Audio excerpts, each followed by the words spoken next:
Ako ay isang model doon sa Ermita, gabi-gabi sa disco at nagpapabongga.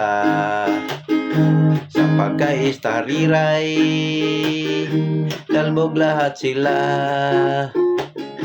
Ang mga foreigner ay nagkakandara pa pag ako'y sumayaw na. Ako may nakilala, istiso na hapon, na-inlove siya sa akin, type niyang gawing girlfriend.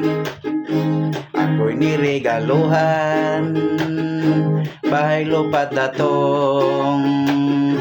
Hindi lang niya alam at di ko nasabi na ako'y isang